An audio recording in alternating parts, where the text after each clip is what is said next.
Bien, muy buenas tardes.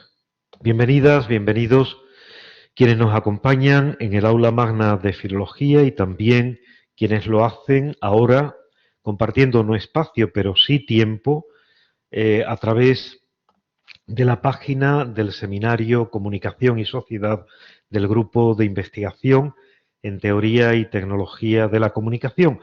También bienvenidos a quienes de manera asíncrona y desde la grabación que estamos haciendo de esta sesión, luego puedan en cualquier otro momento enriquecerse, porque estoy seguro de que así va a ser, de esta última sesión del curso 21-22 del Seminario Permanente Comunicación y Sociedad del Grupo de Investigación en Teoría y Tecnología de la Comunicación de la Universidad de Sevilla, apoyado también por la nueva cátedra Radiotelevisión Española Universidad de Sevilla en contenidos culturales y creatividad en el ámbito audiovisual y digital.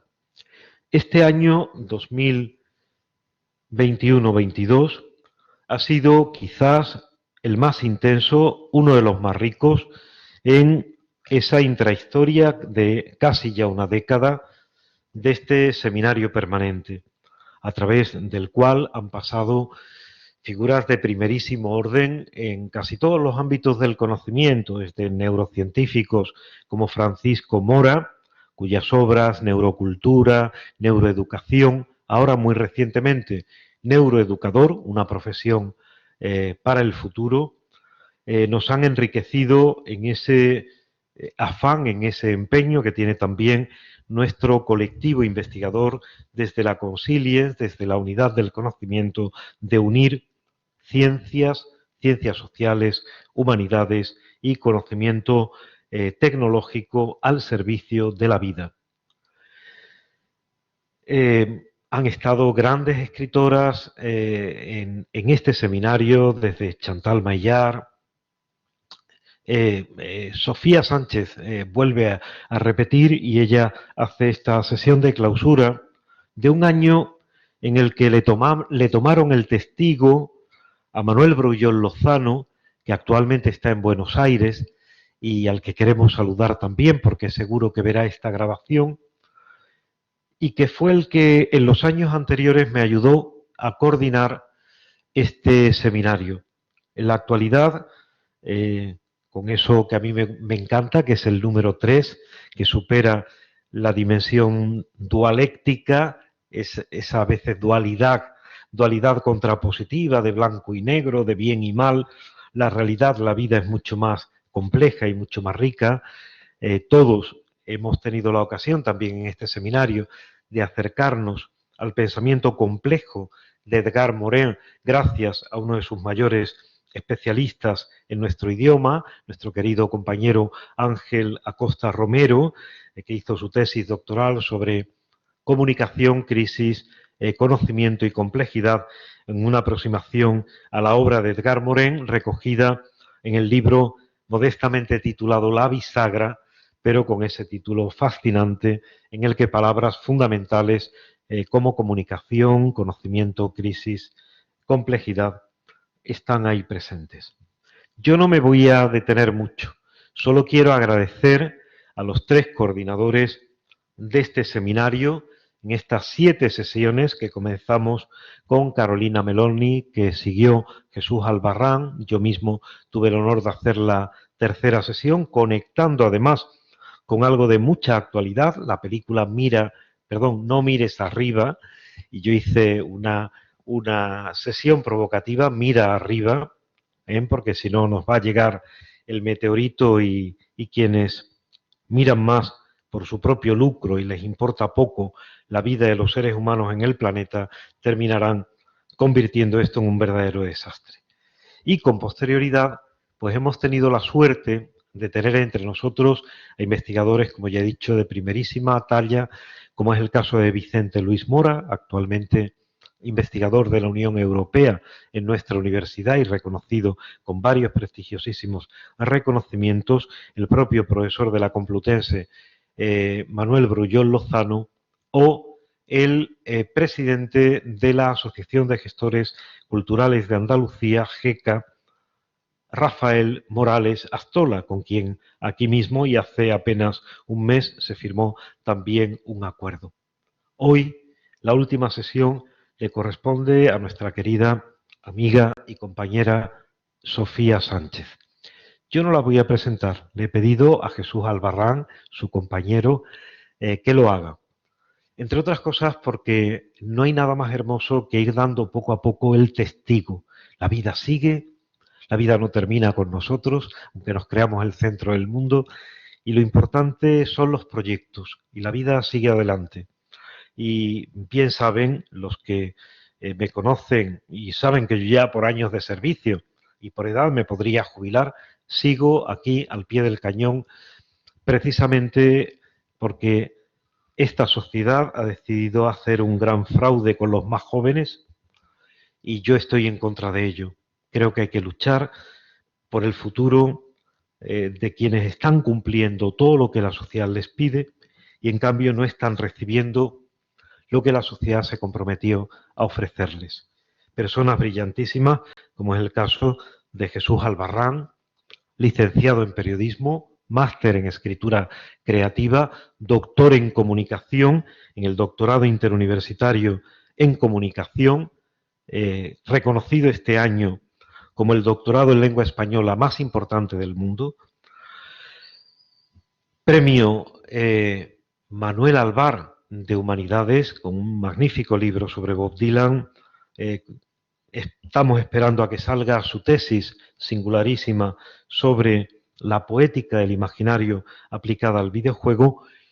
Y ese perfil es el perfil de Jesús, es el perfil de nuestro querido amigo y compañero Francisco Javier Martín López, también licenciado en periodismo, máster en escritura creativa, doctor en comunicación, en la línea comunicación, literatura ética y estética, con una excelente tesis doctoral sobre la poética de la conciencia y Jorge Risman, y creo que ellos tienen en sus manos el presente y el futuro. Acaba de incorporarse nuestro querido Ángel Acosta, quien acabo de mencionar. Mis palabras son mágicas. Acababa de recomendar su libro La bisagra y de agradecerle su sabiduría sobre el pensamiento complejo de Edgar Morin. Y ahora, dentro de un momento, le voy a dar la palabra a Jesús. Pero en mi mochila, no en la simbólica, sino en la real, traigo un pequeño detalle. Hoy cerramos este recorrido, este curso, esta carrera en la que hemos seguido estas 7 sesiones. Dejo a un lado la mía, todas las demás verdaderamente extraordinarias. Y además quiero ya casi anunciar, confieso que también para comprometerle, que seguramente el primer martes de octubre, bienvenida Mariela, ahora estamos diversificando la presencia internacional, ¿verdad? Aquí teníamos México, ahora nos entra Colombia. No, perdón, México, nos falta María, que iba a venir también de Colombia.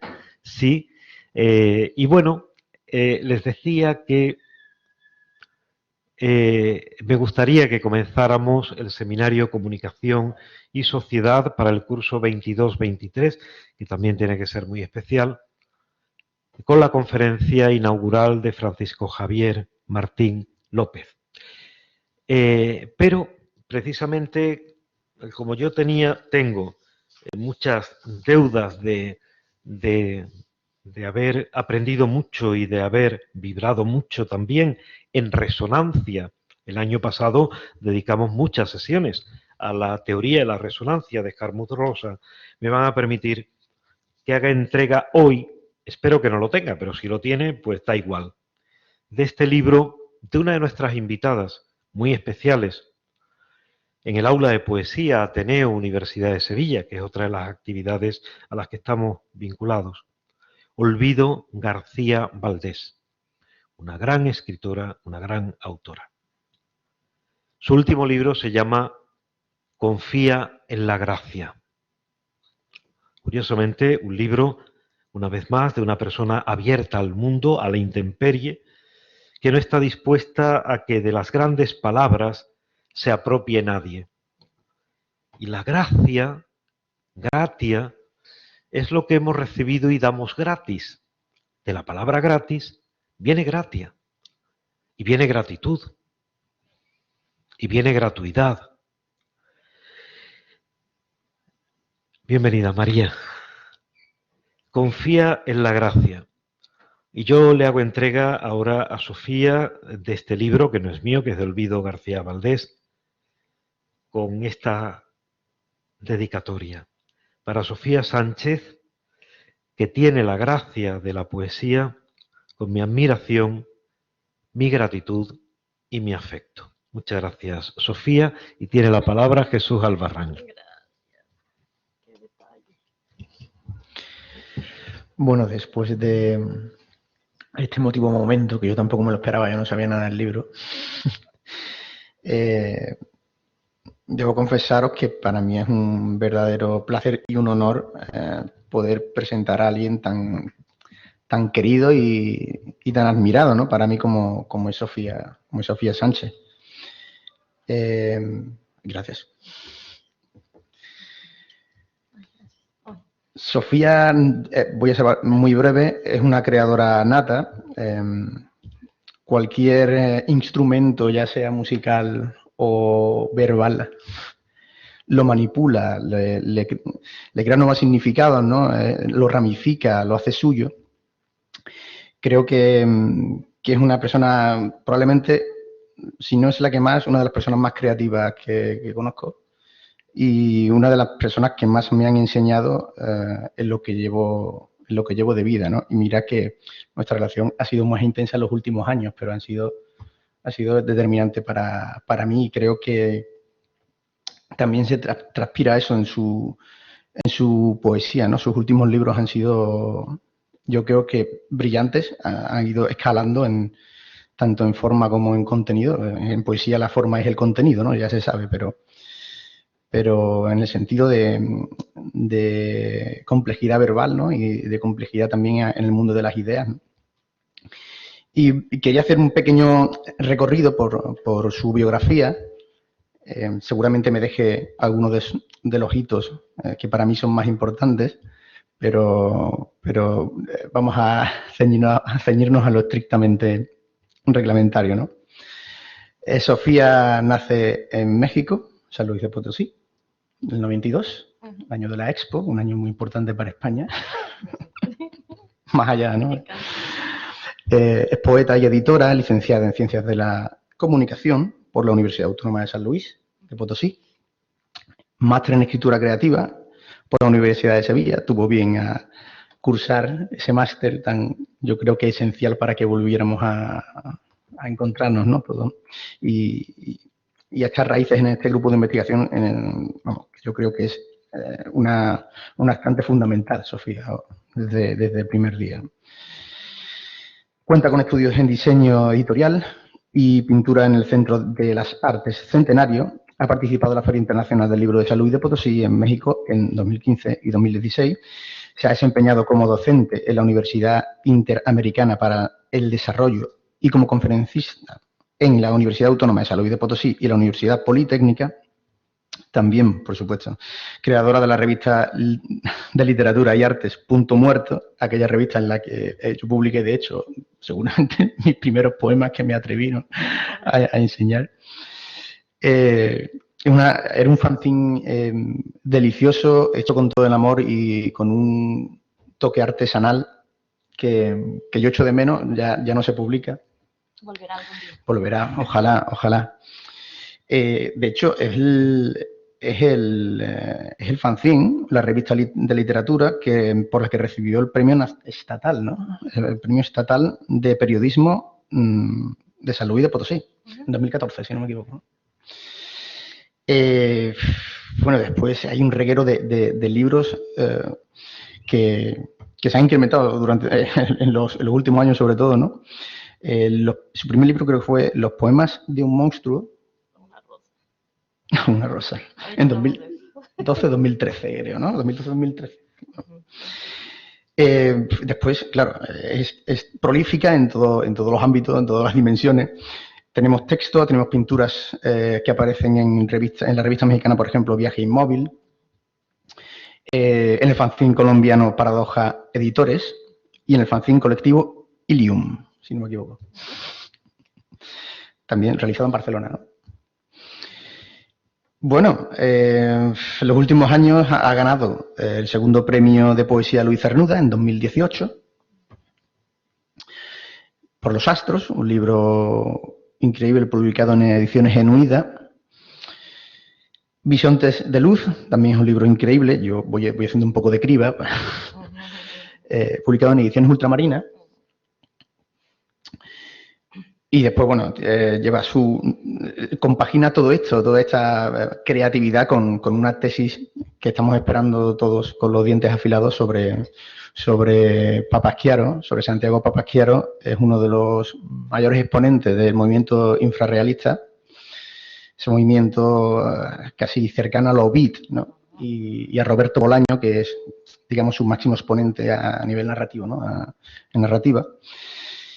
Y bueno, acaba de publicar libros que a mí me parecen incluso en la frontera, ¿no? Libros de batalla en las trincheras del género, como por ejemplo puede ser Arrodillarse en la boca crispada de las hadas, publicado por El Libro Feroz, con una edición cuidadosísima.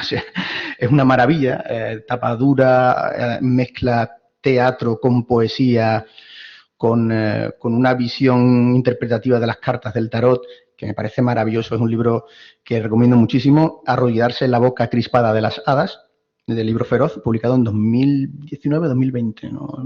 2020. El jet lag del COVID, ¿no?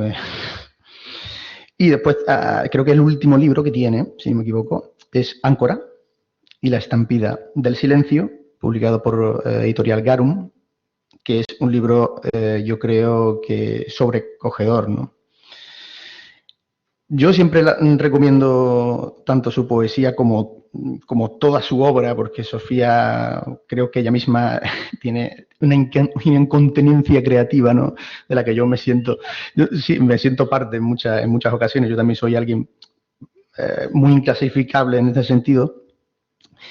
Y bueno, creo que tengo poco más que decir. Es mentira, tengo muchas cosas que decir sobre Sofía. Me llevaría aquí hablando sobre lo que significa tener a alguien tan inquieto creativamente hablando, ¿no?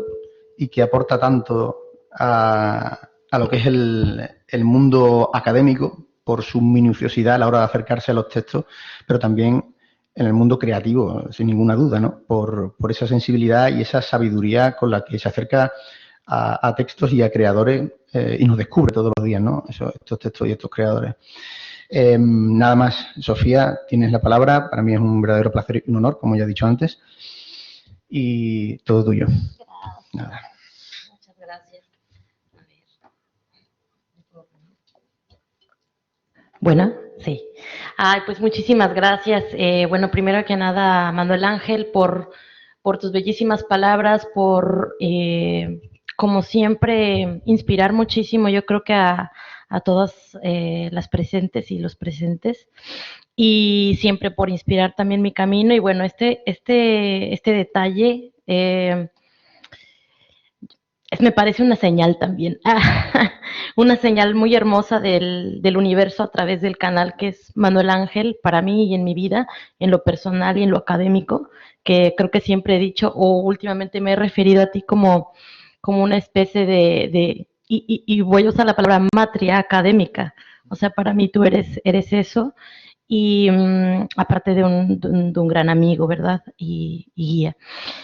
Y lo curioso es que les hablaba a Lola, María Luisa y a Javier, que están aquí presentes, alumnos del taller de escritura creativa que imparto desde hace 4 años, de una novela que también ya está por ahí en marcha, me parece, y uno de los personajes tiene el nombre de Olvido, y precisamente la idea de ese libro, de esa especie de historia que apenas voy a desarrollar, surgió hace 3 años cuando Olvido García Valdés participó en el Seminario de Comunicación y Sociedad. Entonces me parece como que todo se unió. Yo justamente que hablaba de eso, parece que se conjuntó, ¿no? Muchísimas gracias, Jesús, también por la biografía, por tus palabras y sobre todo por la energía pues con la que siento también tu amistad creativa y bueno, tu amistad también en todos los aspectos, ¿no?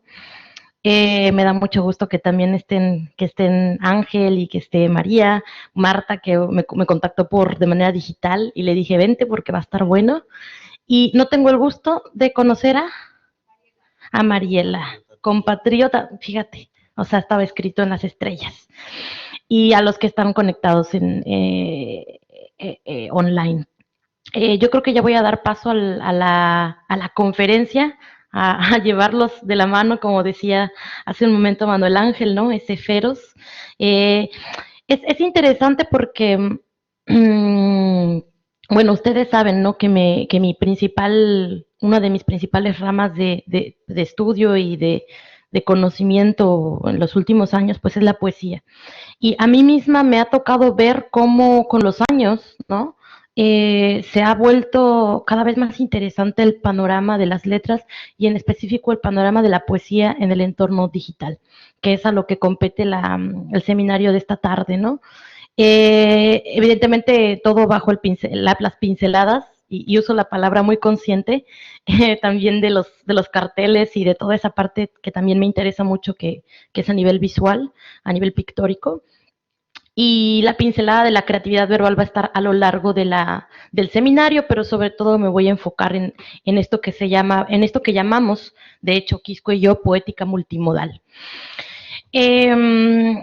Bueno, lo primero con lo que quiero abrir es con una cita de María Zambrano, esta filósofa que tanto me ha aportado incluso en momentos de necesidad de buscar luz para la tesis también, y es esta cita que voy a leer, y me gustó mucho lo que dice, porque la poesía no va a captar lo que ya tiene número, peso y medida, no va como la filosofía, a descubrir las leyes del cálculo según el cual Dios hizo el mundo, las leyes de la creación, sino que va a encontrar el número, peso y medida que corresponde a lo que todavía no lo tiene. Yo creo que la poesía es uno de los géneros literarios más inacibles, ¿no? O que busca atrapar lo que no se puede atrapar, lo que se nos escapa.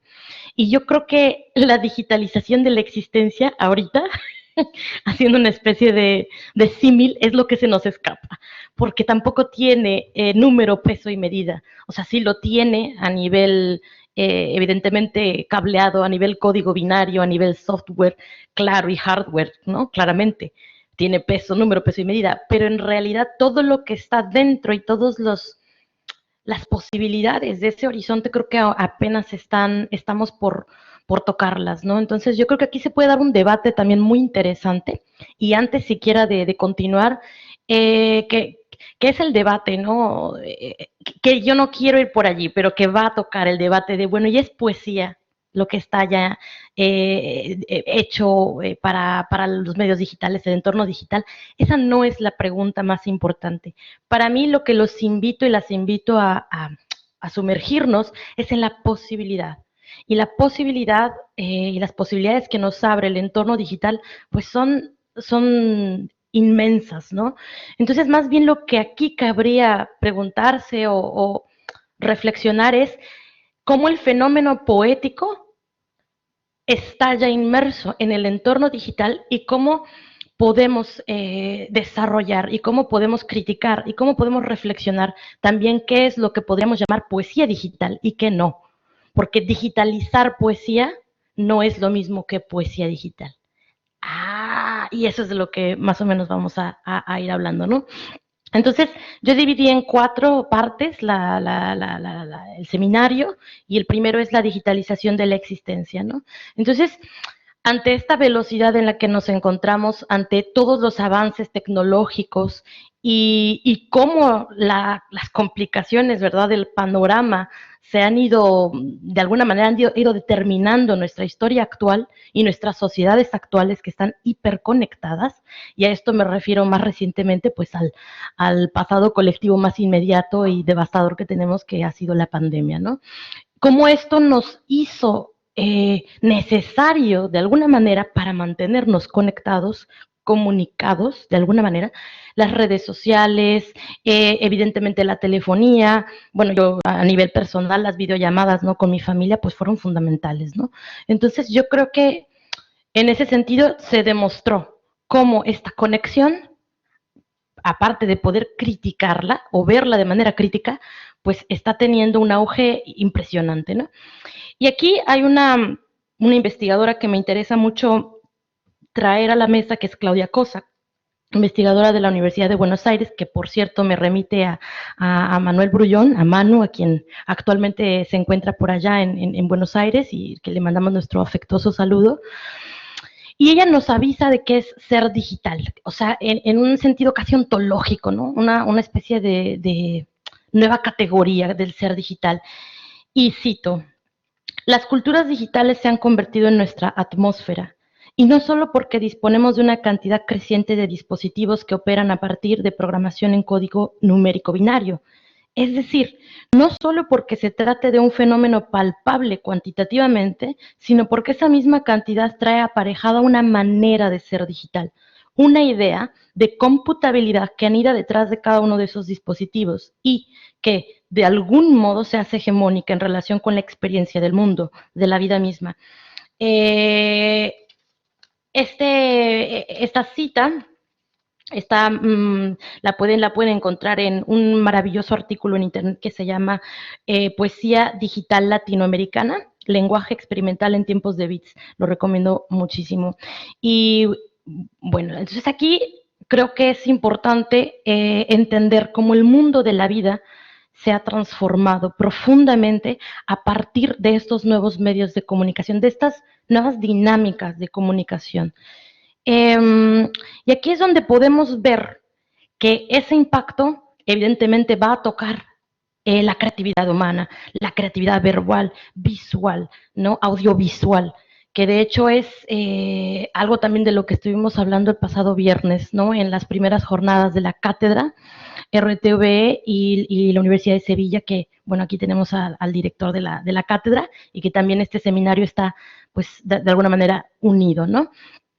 Y se hablaba de cómo ha cambiado también incluso el cerebro, ¿no? Cómo ha cambiado la manera en cómo creamos desde el principio, sabiendo, teniendo en cuenta las nuevas formas de comunicación. Y en este caso es muy importante hablar de la literatura en red, ¿no? Aquí voy a citar a Mar Campos F. Figares, que me interesa mucho cómo lo describe ella. Y ella hace la diferencia, fíjense bien, frente a las prácticas expuestas de literatura en red de muy fácil acceso, encontramos lo que se ha llamado ciberliteratura, literatura electrónica, digital o virtual. Puesto que no hay consenso sobre el nombre con el que referirnos a este fenómeno, que entraría dentro de lo que Aerset llama literatura ergódica.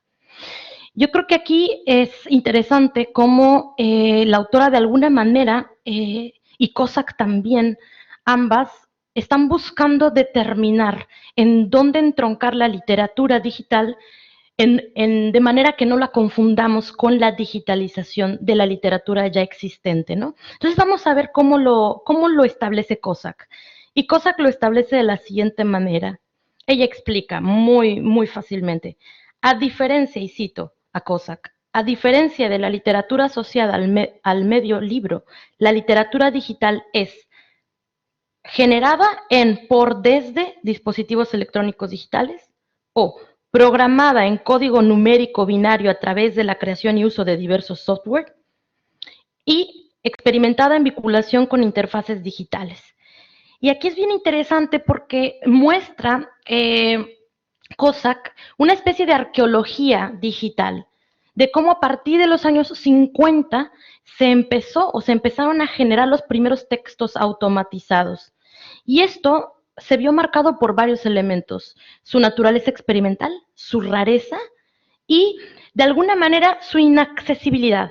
Imagínense, ¿no? En los 50, cuando todavía los ordenadores no eran, digamos, como lo llamó más tarde Steve Jobs, una especie de, lo voy a decir en inglés, appliance, ¿no? Que es como si fuera una licuadora, ¿no? Actualmente ya tiene ese lugar al menos a nivel doméstico, ¿no? Entonces, antes de esa, digamos, esa explosión, ¿no? De cómo irrumpió en nuestros hogares la tecnología de los ordenadores, ya habían poemas binarios, ya había poesía digital y ya habían creadores y creadoras intentando, ¿no? Intentando llevar lo que yo les llamaba al principio el fenómeno poético a esta, digamos, a este mundo más maquínico, por así decirlo, ¿no?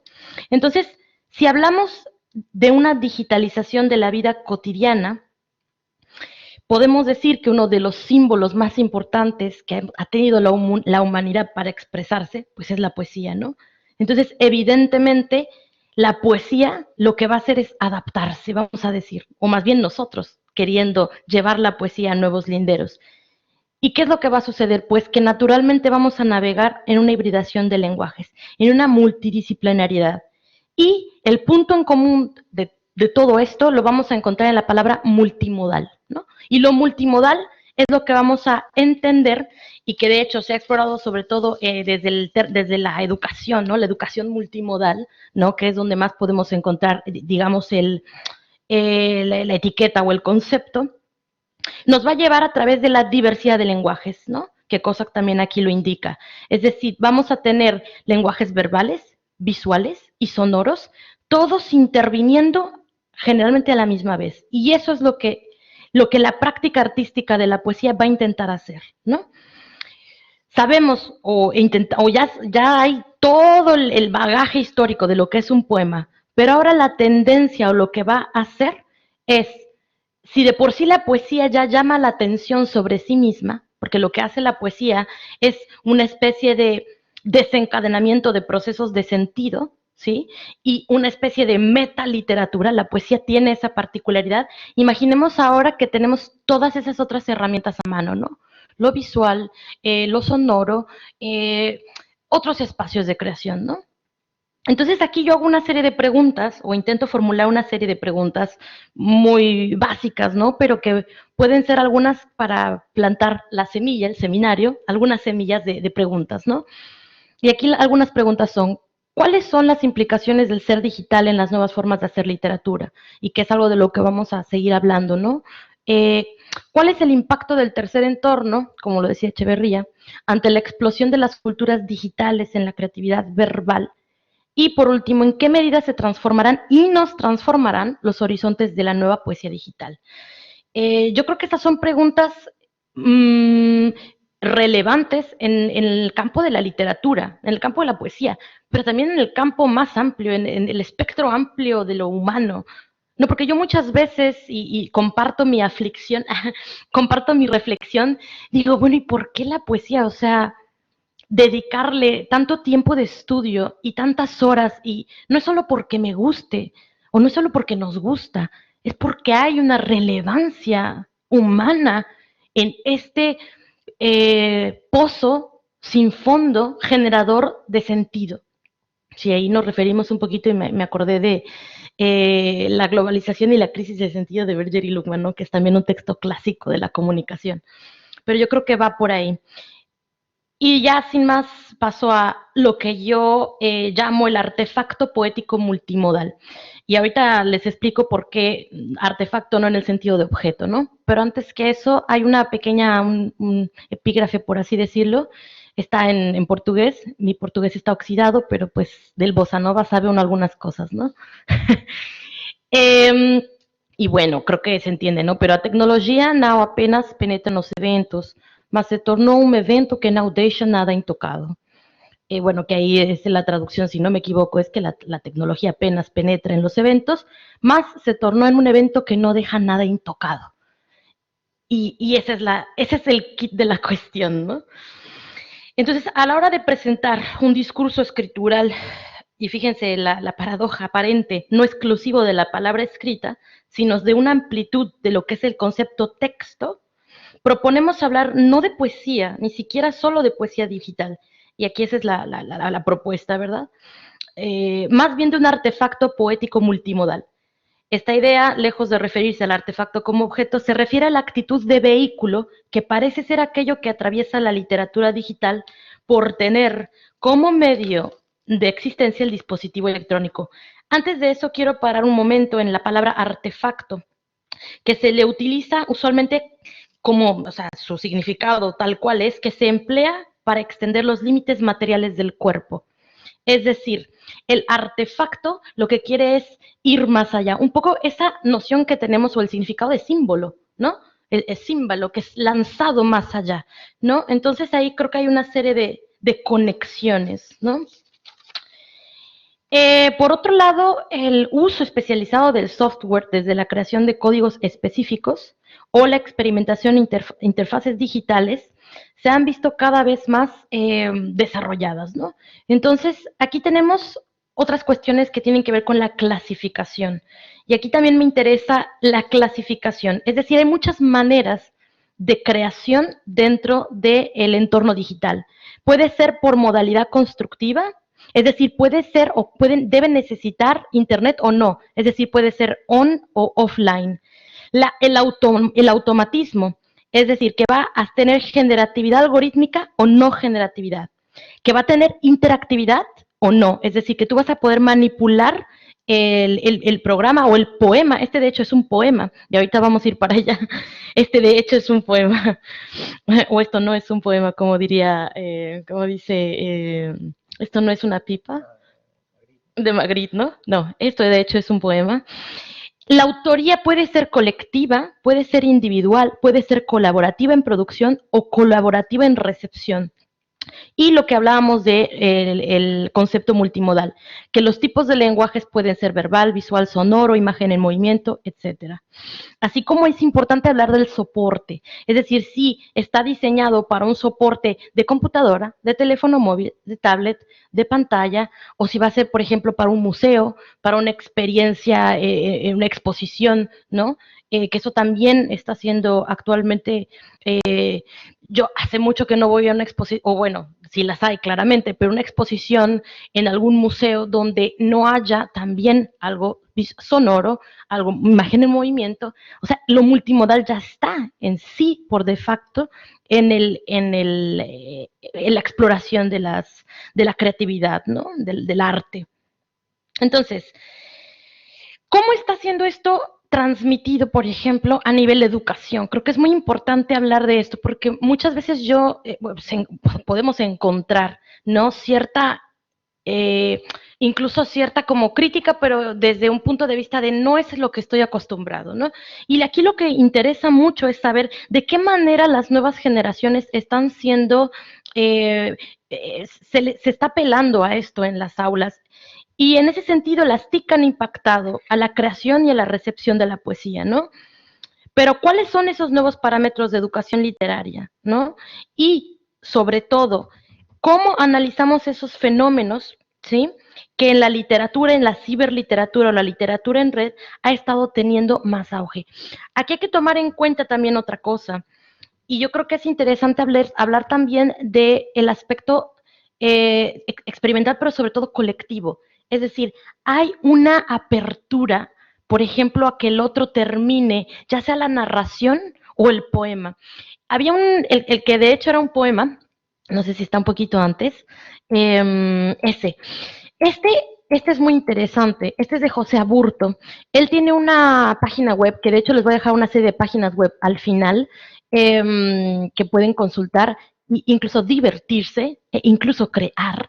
Y aquí tenemos dos versiones del poema, pero en realidad en la página web de José Aburto, este poeta peruano, poeta sobre todo que desarrolla poesía digital, lo que hace es que toca a manera de, evidentemente con un mouse o también si tienes pantalla táctil puede ser táctil, toca una de las burbujas que caen de manera aleatoria, podríamos decir, en una palabra y la va cambiando. Entonces aquí tenemos un primer verso, podría ser, ¿no? Esta obra se llama Grandes Esferas Celestes.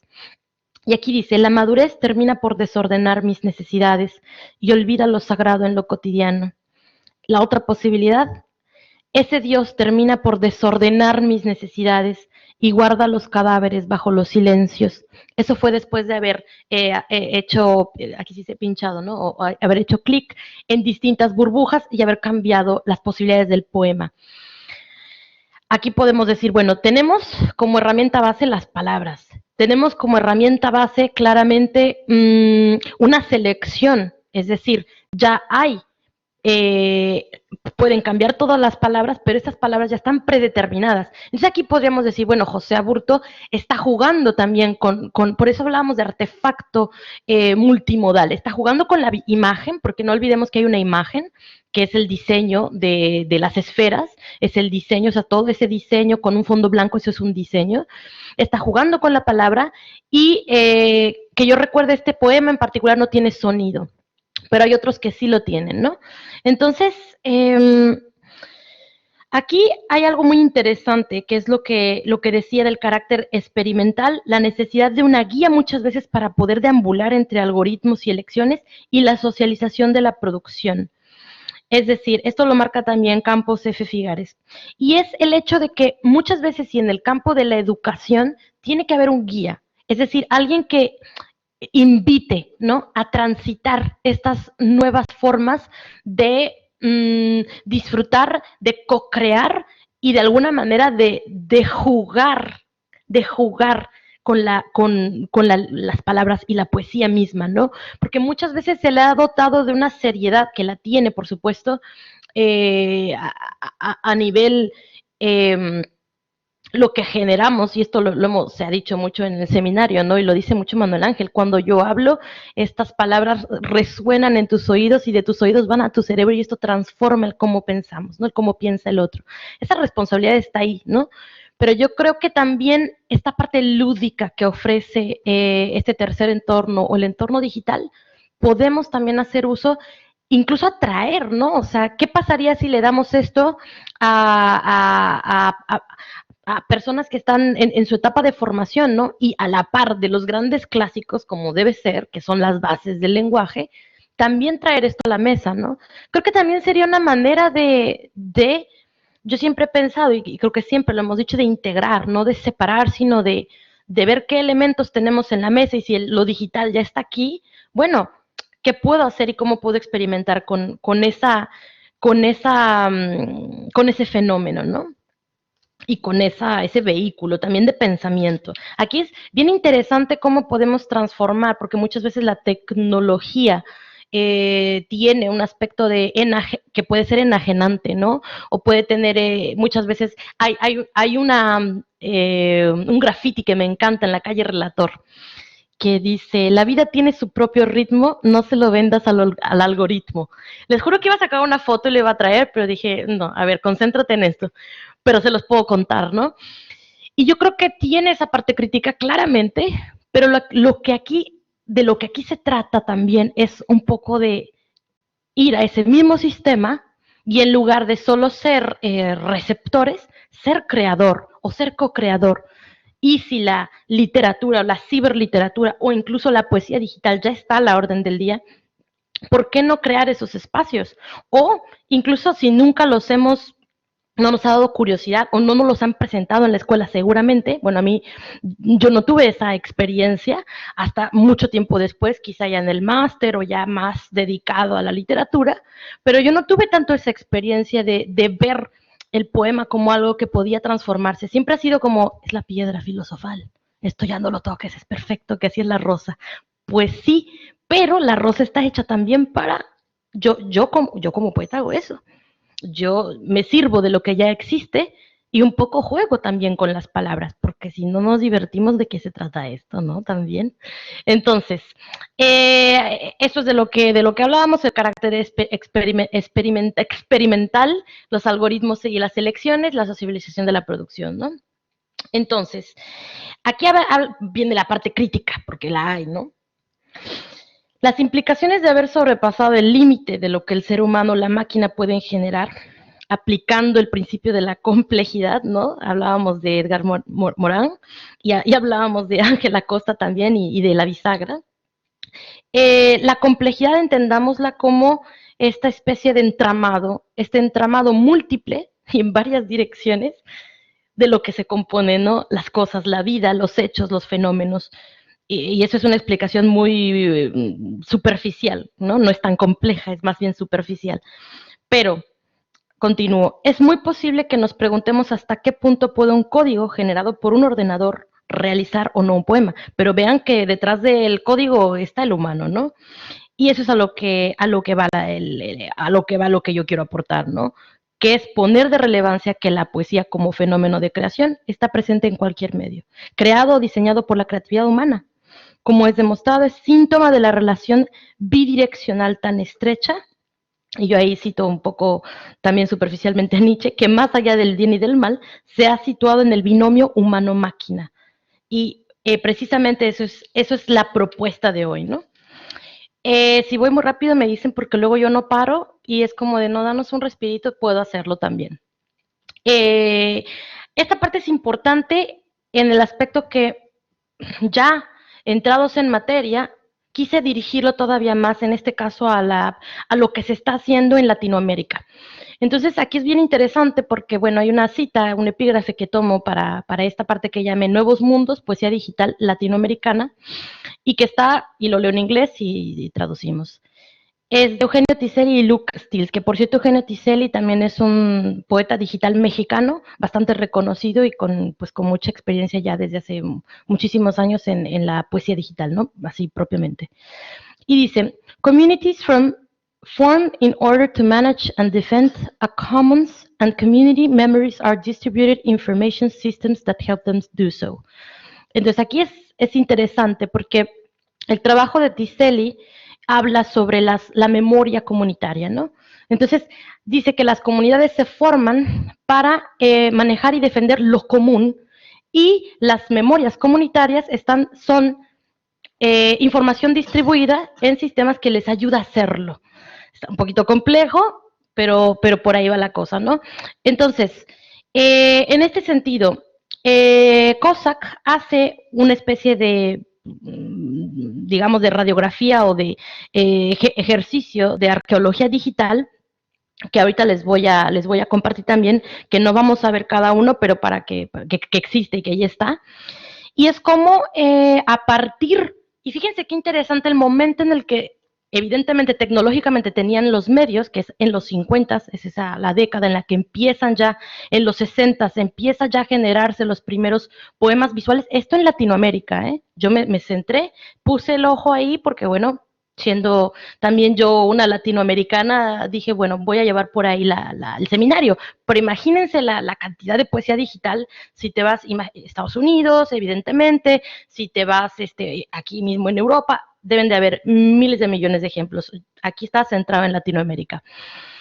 En ese sentido, en los 60 es paralelo al surgimiento de las post-vanguardias, neovanguardias o post-vanguardias, los movimientos políticos que habían a lo largo del mundo, ¿no? No solo de Latinoamérica, pero en Latinoamérica también, precisamente también pues en México podemos hablar del 68, ¿no? Por ejemplo, este movimiento estudiantil tan sonado y tan tristemente que representa una de las masacres históricas, y no la única, tristemente, de México, y es paralelo a este tiempo de movimiento político y de necesidad expresiva en la que el panorama digital comprende una nueva arena, un nuevo lugar de experimentación para el lenguaje, ¿no? Para esta potencia de la creatividad verbal.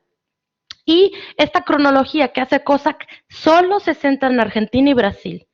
Y bueno, no vamos a detenernos, pero vamos a ver algún ejemplo. Por ejemplo, agarramos de 1982, de Eduardo Kac, Now. Y dice allí la descripción del proyecto. Fue un poema visual cinético proyectado en pantalla LED en el Centro Cultural Cándido Méndez en Río de Janeiro. Ahí tenemos un montón más. El primero que se me hace muy interesante, el de Omar Gancedo del 66, se llamaba IBM. ¿No? Ahí ya tenemos evidentemente el medio, ¿no? 3 tarjetas perforadas y procesadas por una CART intérprete IBM que imprimía sobre el espacio medio de cada tarjeta el texto previamente codificado en las perforaciones. Todo esto a mí nos recuerda, creo yo, a la poesía concreta. A mí me recuerda al editor Ulises Carrión, un editor mexicano que en la misma época, 60, 70, vivió, bueno, él migró a los Países Bajos, precisamente a Ámsterdam, y él hacía una especie como de arte postal bien interesante, que si no conocen a Ulises Carrión también los invito y las invito a buscar, porque creo que era un artista conceptual muy interesante que hacía, no precisamente digital, pero sí hacía una poesía muy, muy conceptual y que tenía un poquito como esto de las tarjetas perforadas, y tenía una parte más conceptual, ¿no? Evidentemente la poesía visual está muy conectada con estos primeros intentos de poesía digital, bueno, estos primeros poemas o poesía digital que se creó. La poesía concreta también, ¿no? Que podemos buscar en los máximos exponentes en Brasil también, y de las épocas también, 60, 70, ¿no? Y con siempre mucha crítica política, no solo, porque muchas veces se tiende y está muy bien, ¿no?, a poner en crítica este tipo de expresiones artísticas o poesías, poemas conceptuales que dicen, bueno, eso no me dice nada, y está bien, pero siempre hay algo que subyace, ¿no? Siempre hay un subtexto, y claramente en la poesía, por ejemplo, concreta, hay un ejemplo que no traigo, pero que les cuento, que es este de cloaca, ¿no? O que es este de Coca-Cola, ¿no? Que es como hacer una crítica al capitalismo y a la globalización que también ya estaba entrando de manera feroz ya desde entonces, ¿no? Y bueno, hay muchos más ejemplos, ahí tampoco me quiero detener porque de hecho me gustaría más que vean algunas páginas actuales. Bueno, aquí sigue, ¿no? También ya entra lo que es la animación, esos son otros ejemplos. Por ejemplo, este me gusta el título, se me hace interesante, ¿no? El poema Bomba del 92, digo, elijo el año porque pues a dedo, ¿no? 1992. Animación digital en Flash del poema visual homónimo publicado en medio impreso en el 86. Esto es interesante porque aquí hay una especie de primer intento por lo que se ve, ¿no? O sea, que es impreso y luego ya se volvió animación. O sea, que aquí tenemos un ejemplo de lo que también hemos platicado, que es que hemos platicado, Manuel Ángel, la transdiscursividad heterogénea, ¿no? Que es cuando pasa, bueno, en este caso es más la transcodificación, pero aquí hay una especie ya de paso, ¿no? De lo impreso a una animación, o sea, que hay ya un cambio, ¿no? De formato, y debe de haber un cambio seguramente de cómo se pensó el poema a cómo se pasó a lo digital, etcétera, ¿no? Entonces, aquí hay algo que se me hizo muy interesante que quiero comentar. Bueno, aquí sigue, ¿no? Series de poemas visuales, sonoros, pieza multimedia ya en el 97. Este también se oye muy interesante, este me gustó, de Mariela Yeregui, Epitelia se llama, y dice, pieza multimedia interactiva con imagen, sonido y texto fragmentario de la propia artista, de Joyce, Pizarnik, Derrida, Platt, entre otros, o sea, eligió bien, ¿no? Que se hacen y deshacen en tiempo real. Todo esto ya pertenece a la arqueología, digamos, de la poesía digital. Y hay un primer poema que lo llama, o podría ser considerado como la prehistoria de la poesía digital, que es O Hada Cibernética, del poeta peruano Carlos Germán Belli, y que este poema evidentemente no es un poema digital, ¿no? En el sentido estricto de la palabra, pero que alude a una meta poética del advenimiento de la literatura digital. Y este se los voy a leer, porque también tenía que ver poesía, ¿verdad? Si vamos a hablar de poesía digital, pues aquí va digamos, la prehistoria de la poesía digital, que en realidad es un poema. Y decía así: Oh hada cibernética, ¿cuándo harás que los huesos de mis manos se muevan alegremente para escribir al fin lo que yo desee, a la hora que me venga en gana, y los encajes de mis órganos secretos tengan facciones sosegadas en las últimas horas del día, mientras la sangre circule como un bálsamo a lo largo de mi cuerpo? Este poema es del 62, y pongo porque se me hace un dato curioso el poema, y creo que también la portada, si no me equivoco, pongo la portada, ajá, me encanta, O Hada Cibernética, y tienes ahí obviamente una especie como de más arte abstracto, ¿no? Y ahí viene la fecha, Lima, 1962. Eso me encanta, no sé por qué, como dato curioso, y bueno, hablando de las hadas, ¿no? Que arrodillarse en la boca crispada de las hadas, no sé, me llamó la atención, me encantó, a decir verdad. Bueno, Entonces, vamos a pasar, creo que en buen tiempo, a la parte final de la propuesta que he traído, y la empiezo con el epígrafe de este texto de José Aburto, que es muy interesante y también les invito a buscar, que es el texto se llama El retorno del artista ingeniero. Y hay una propuesta, es un ensayo en realidad de José Aburto, que me pareció, la verdad, increíble. O sea, me pareció muy, ¿cuál es la palabra? Visionario, ¿no? Si se quiere. Y cito, todos son testimonios de un ímpetu antiguo y nuevo, de un quehacer mixto, que no nos sorprenda entonces que las obras, los artistas, los espectadores, los medios, etcétera, sean ahora engendros irreconocibles, inclasificables en muchos casos, y que apunten a ser en un futuro aún menos fruto de una sola parcela del conocimiento, y más hijos mestizos de la unión de los presuntos opuestos irreconciliables. Esto resume lo que yo venía a decirles hoy. Y busquen a José Aburto. Y bueno, para esta parte hay otra especie de frase que también quiero rescatar, y por eso titulo a esta parte La poesía cambió de estado. Y es eso, ¿no? Yo creo que en ese sentido Cossack se refiere a la poesía como el margen, y ahí pongo una especie como de pues la realidad, ¿no? De los libros comprados en España en 2018, solo el 1.5% es de poesía. Ya eso es un margen, ¿verdad? Como género literario. Pero luego la poesía digital, pues es el margen del margen, ¿no? O sea, aquí ya estamos haciendo referencia que es un público que es muy, muy especializado, pero yo creo que eso ya se está rompiendo, o que al menos la intención es que eso se expanda con el tiempo, ¿no? Y para ejemplos tenemos personas muy allegadas, bueno, que pueden ser muy allegadas al grupo de investigación, como el editor Iván Vergara, que está haciendo también un trabajo importante de llevar lo que es esta poesía también audiovisual, videopoesía. Desde hace algunos años, hace 10 años, él ya hablaba de una tipo de perfopoesía, pero ahora ya se está acercando más a la poesía digital.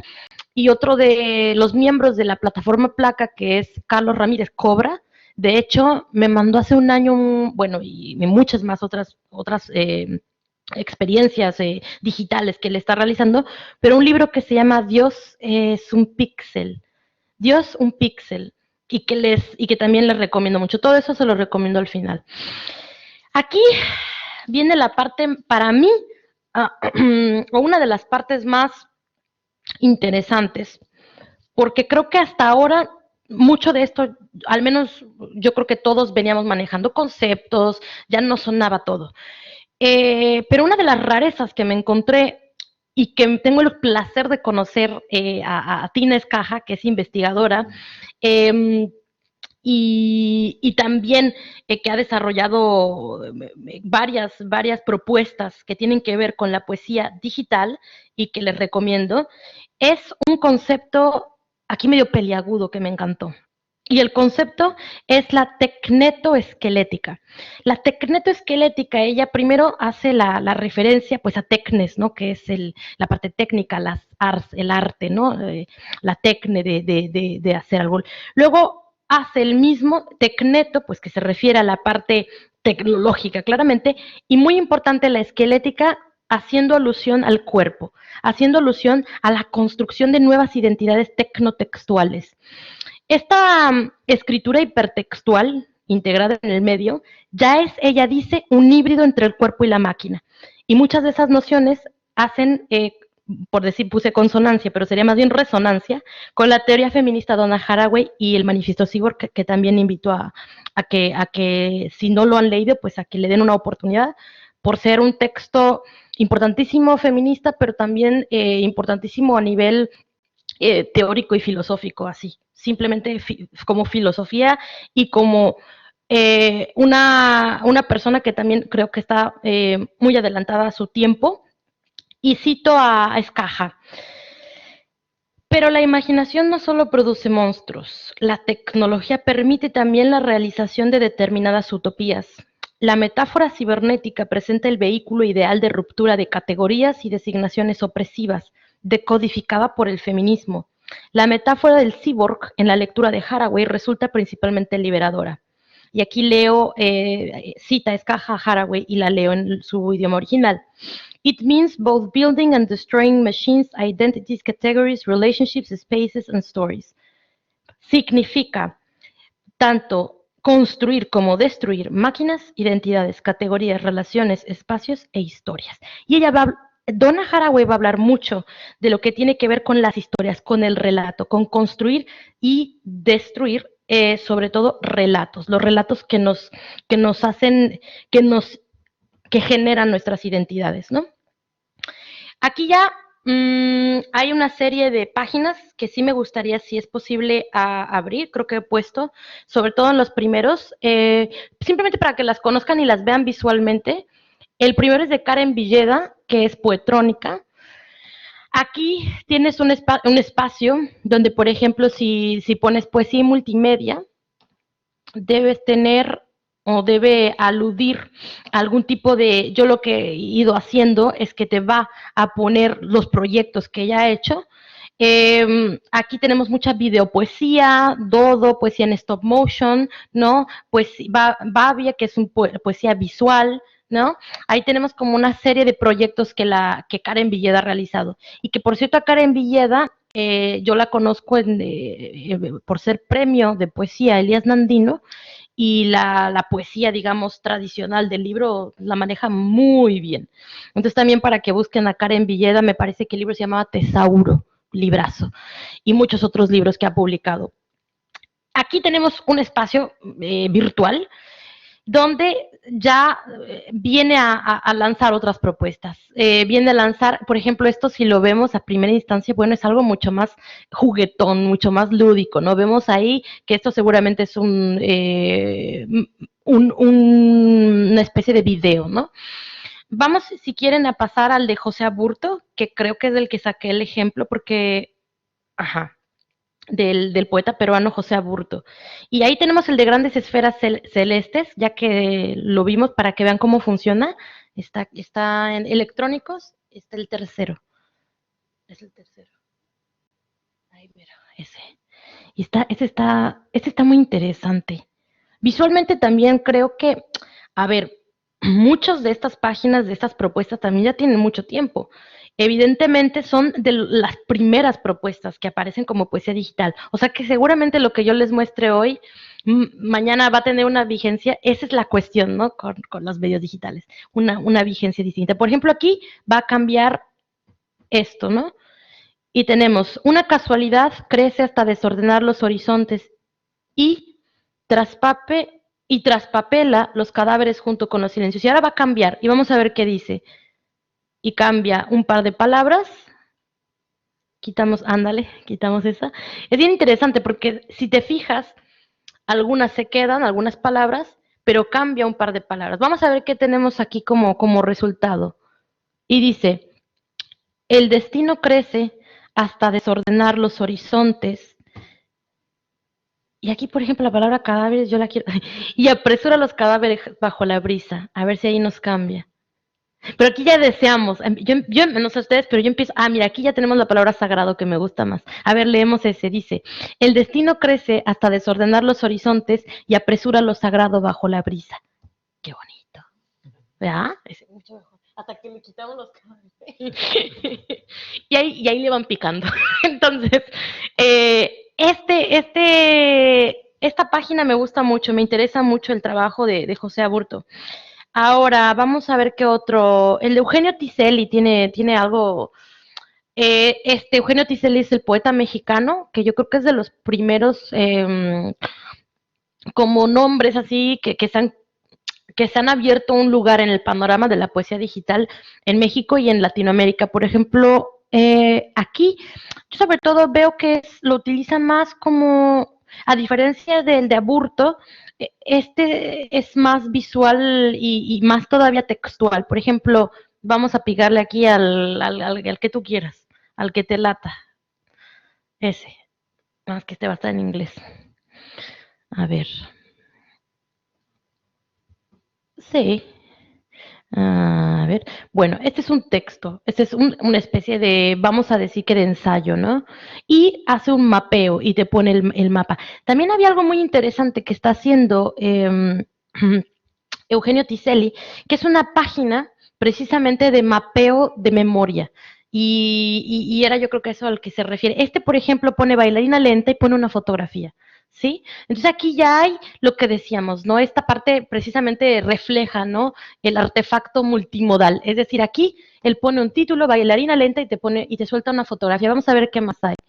A ver, el temblor, hay temblor. Aquí pone texto y luego un poema de poesía concreta, que es precioso. A ver, vamos a ver qué dice. ¿Alguien quiere leer? Para que no sea solo yo, ¿lo quiere leer tú? Sí, ponerle así como diversión.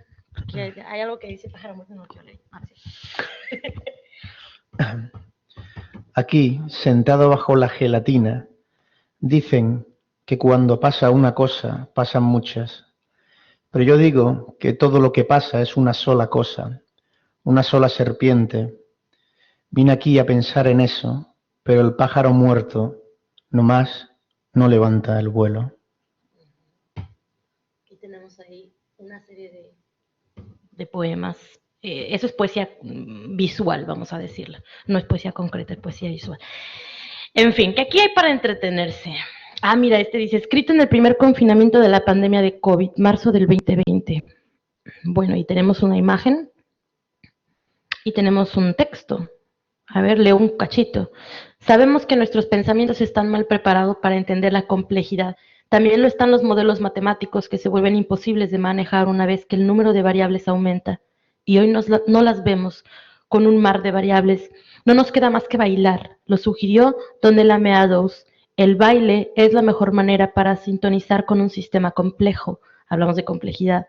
El baile de un cuerpo que se mueve al compás de una música que nunca antes ha escuchado. El cuerpo que baila debe sentir e improvisar a cada instante, ajustar cada gesto, cada movimiento a las fluctuaciones vibratorias, a las aceleraciones y ralentizaciones. No hay plan que valga, no hay afán de control que pueda sostenerse en pie ante un sistema complejo. Hay que bailarlo. Deleuze, bailar con la aceleración que ya tiene lugar en la profundidad de las cosas, de manera impersonal e incondicional. La música no es humana, es el código genético que gira vertiginosamente entre las paredes de proteína y lípidos del coronavirus. Es su ritmo de replicación, son sus mutaciones y las nuestras. Girar así para sintonizar con la inmanencia de las que nos ponen en jaque, justamente para escapar de la jugada final y dar un paso a un lado. Otro paso, un baile. Bailar el virus como el baile de San Vito, o mejor aún, como una tarantela que emborrona el límite contra la enfermedad, entre la enfermedad y su conjuro. Es en serio. Quizás las mejores estrategias epidemiológicas sean aquellas que logran bailar con el virus para anticiparse a sus pasos, para leer sus ritmos y sacarle la vuelta con y a través del cuerpo común. Me piqué, lo acabé de leer, iba a leer un fragmento, pero es que estaba bueno, estaba bueno. Y ya está. Si tienen oportunidad también de ver el de Carlos Ramírez Cobra, el de Rocío Cerón, también mexicanos, Belén Gache.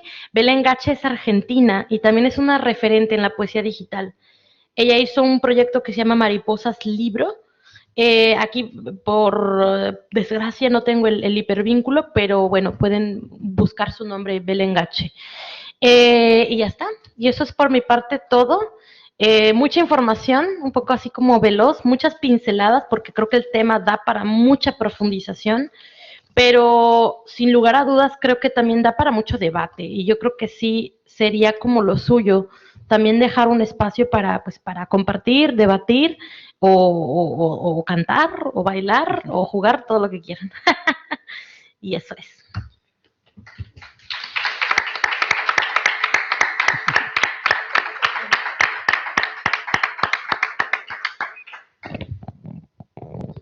Un pequeño comentario para quienes están en línea. Sé que cuando nosotros desde aquí, desde el aula magna, hemos activado el enlace y aquí se ha abierto el navegador, ustedes no lo han ido viendo, pero ya les haremos llegar los enlaces para que ustedes con tranquilidad puedan ver algunos de los ejemplos que ha puesto Sofía.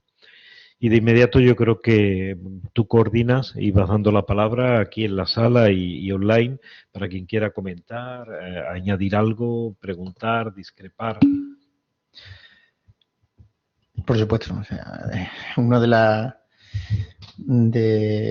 los objetivos del seminario, por supuesto, es debatir, reflexionar, compartir en base a este recorrido, ¿no?, que ha planteado Sofía, que es aquello que es literatura y además en este gran espacio que aún no sabemos qué es, ¿no?, que es este espacio multimodal y cómo estas posibilidades nos están haciendo redescribir las coordenadas de lo que consideramos literatura, ¿no?, habitualmente.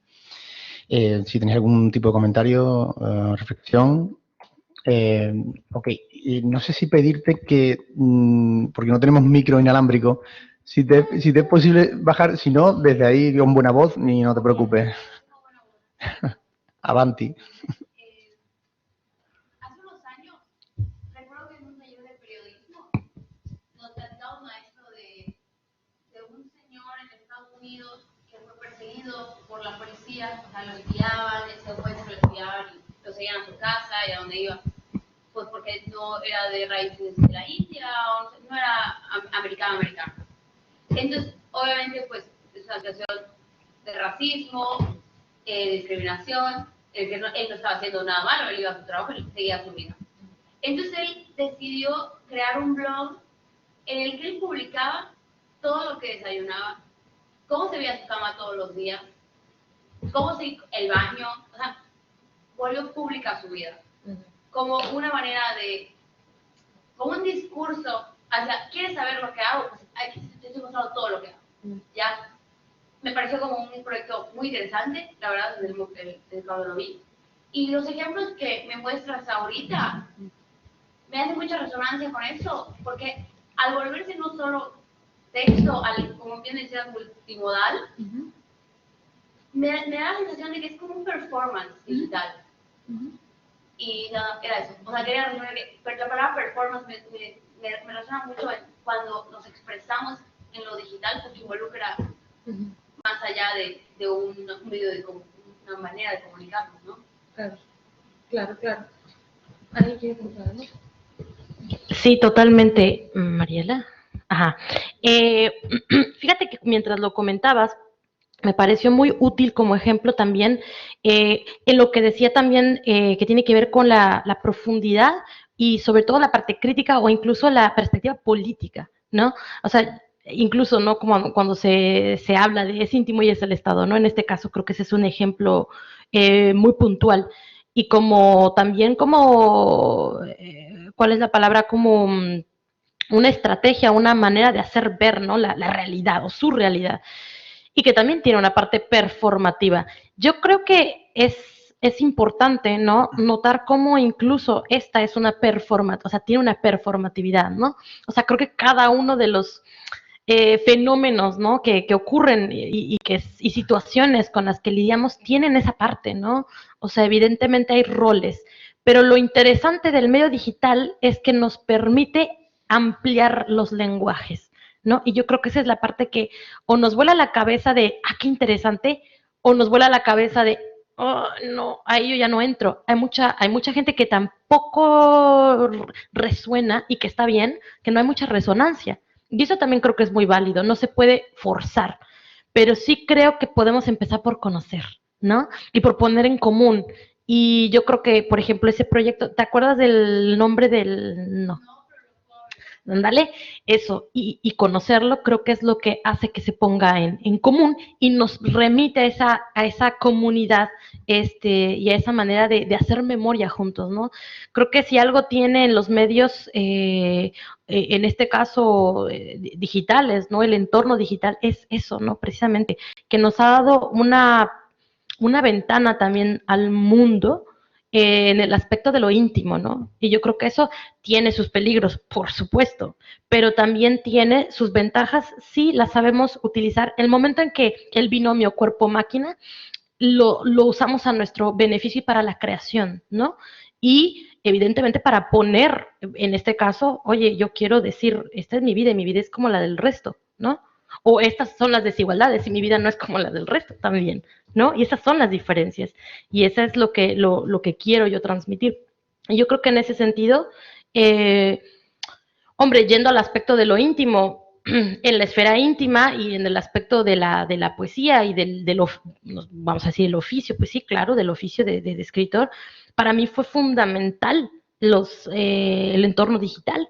Incluso cuando Arrodillarse en la boca crispada de las hadas, ese libro que es también un híbrido entre obra de teatro, ensayo y poemario, yo ese lo presenté en la comodidad de mi salón, con un Facebook Live, y yo brindé conmigo misma. O sea, ya está. Pero fue importante porque fue una ventana. Y yo creo que mucha gente abrió las ventanas de su casa, de su hogar, y con todo lo que eso implicaba. Pero fue por necesidad. Ahora, que lo comparo con la experiencia como presentarlo en un espacio y poder brindar, bueno, eso no tiene, eso es lo que todos descubrimos al final, ¿no? De esa experiencia, o durante esa experiencia, que lo echábamos muchísimo en falta. Pero esto vino a ser una muleta. Ahora, mientras no sea muleta y sea, oye, yo puedo usar este artefacto para hacer mis propios artefactos poéticos, eso puede estar muy interesante, ¿no? Entonces, las posibilidades están ahí. Y abrirnos a eso, ¿no? También puede ser. Más cositas.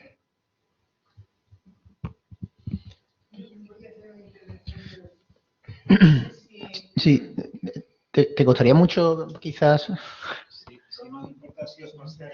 verás, tengo también un buen... Vale. Qué voces más graves y contundentes tenéis todos. Ha habido momentos... El moreno y el rubio. Ha habido un aspecto, por ejemplo, que a mí me recordaba al cadáver exquisito, ¿no? Claro, total. Sí, y ahora, lo que yo temo, no sé si a lo mejor porque es un poquito ya chapada a la antigua, ¿no? No sé. Pero lo que yo temo es confiar a un algoritmo el que pueda realizar una poesía. El que pueda, porque por un lado puede ser interesante, ¿no?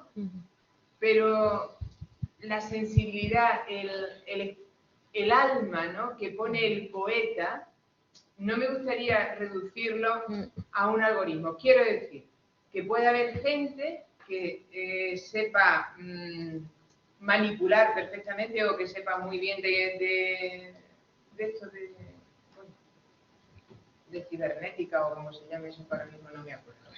Y ahí meta un mogollón de palabras y tenga la suerte de conformar un poema que hable de cosas importantes, profundas y demás, y entonces la máquina pueda sustituir al poeta. Claro, totalmente, Lola. Y es el riesgo, es el miedo y es la crítica que tenemos. Y yo me incluyo en la crítica también, porque de hecho hace algunos años me acuerdo que platicando, no sé si sigue desarrollando su tesis doctoral al respecto, pero platicando con José Manuel Iges, ¿sí? Él está haciendo un doctorado sobre literatura, ciberliteratura, literatura digital, ¿no? Y yo creo que ese es uno de los peligros. Incluso cuando hablamos del tema, yo le decía, pues a mí no me gusta. O sea, y yo siendo poeta, o sea, imagínate, o sea, el peligro es máximo en mi caso, si ya no me van a requerir. Pero no se trata solo de eso, sino que creo que la crítica aquí es súper bienvenida porque es una que yo misma he tenido y a veces todavía tengo mis resquemores, pero creo que también es interesante porque de alguna manera ese miedo a perder la parte humana del binomio máquina-humana y que gane más la máquina es completamente comprensible. O sea, que también es un echar ojito a que no se pierda en la parte crítica reflexiva y evidentemente que detrás de estas páginas web, que detrás de estos proyectos digitales, siempre hay lo que llamamos el artista o la artista, la poeta, el poeta, y que está apelando a digamos, a cederle un poco el control de el poema y decir, mira, yo te cedo esto para que seamos co-creadores. Entonces, creo que por un lado puede ser criticable, como dices tú, oye, que el algoritmo tenga 100 palabras y ahí hace lo que quiere con 100 palabras, pero creo que también hay un acto de incluso de humildad del creador o la creadora de adelantar el proceso tan importante de interpretación. Porque tú podrías llegar a decir, ¿qué es más importante, el poema o que venga el lector y interpreta? Si de por sí el poema ya es algo bastante, lo que decíamos, inasible, ¿no? Entonces creo que aquí es como adelantarse a ese proceso y decir, te hago partícipe del poema. Y ese ejercicio, criticable o no, ya es diferente o ya es una opción. Puedes practicarlo, ¿no? Incluso, bueno, actualmente yo creo que es muchísima más, de ese 1.8% de libros que se adquirieron de poesía, yo creo que incluso si te fijas las páginas donde puedes hacer esta poesía digital o participar de esa co-creación, son gratuitas, no se venden. Entonces ahí hay que ver el experimento por ser experimento. Ya más adelante veremos si se empieza, que creo que todavía no, que está en una época muy, muy previa, a vender libros, por ejemplo, de poesía digital. Lo que pasa es que no se podrían vender como libro. Y eso ya es interesante, porque el libro, y remitiéndome a Ulises Carrión, es un lugar espaciotemporal, o así lo define él en el arte nuevo de hacer libros, que sucede y que se queda para siempre. Y aquí ya la poesía digital no tiene esa permanencia, es impermanente. Entonces ahí ya estamos incluso jugando con los conceptos de lo que es un libro, de lo que permanece y de lo que no permanece. La poesía digital va a ser efímera. No pretende, incluso las páginas web, si tú dejas de pagar el servidor, eso se va, eso ya no existe, ya no puedes tú entrar a la de José Aburto. Si José Aburto mañana dice, ay, yo ya no quiero que mi página web esté ahí, él la puede quitar y tú ya no vuelves a ver sus obras o sus creaciones. Tiene mucho de performance en ese sentido, retomo un poquito la participación de Mariela, porque ya lo que viste es y lo que experimentaste, sobre todo, es con lo que te quedas. Igual ya esa página mañana, si lo intentamos, por alguna razón el servidor o algo ya no está. Y tiene eso tiene ese truco, puede ser un truco. Entonces ahí creo que la crítica es súper bienvenida al tema, ¿no? ¿Algo que quieran agregar? Tengo otra duda. Sí. Mencionabas como que hay la diferencia entre la digitalización de la literatura a la Sí. creación digital, cosa de la Sí. poesía, ¿no?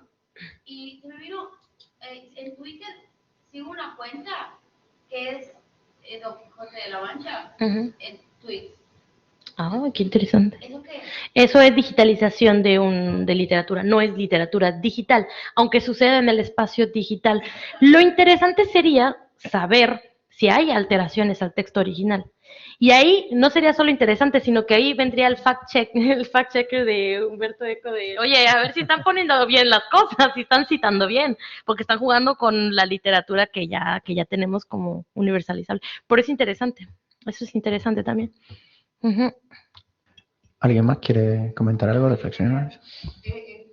O sea, ha sido muy positivo durante todo este tiempo la gente que ha tenido blog y que ha podido expresarse, ¿no? Y que ha podido escribir y tal, y darse a conocer, ¿no? Claro. Pero yo a eso no le tengo miedo. No. Yo le tengo miedo, o sea, no era una crítica, era más bien un temor, ¿no? Un temor. Total. Pero ya, si dices que una vez que se haya compuesto el poema ese, ya no se queda como registrado, sino simplemente... Se esfuma. Entonces, no, Tú cierras el ordenador, cierras la web, ya de eso no queda recuerdo. Las ganas es de ahora coger el papel y el lápiz y poner... Esa es la herramienta. También motivante, como motivador. Esa es la herramienta, ¿no? Esa es la herramienta. Ese es el cerillito que puede ser. Imagínate a nivel educativo, así como hay tanto videojuego, que está interesantísimo, porque también te da herramientas de narratividad y de autorrelatable, ¿no? Ser casi relato.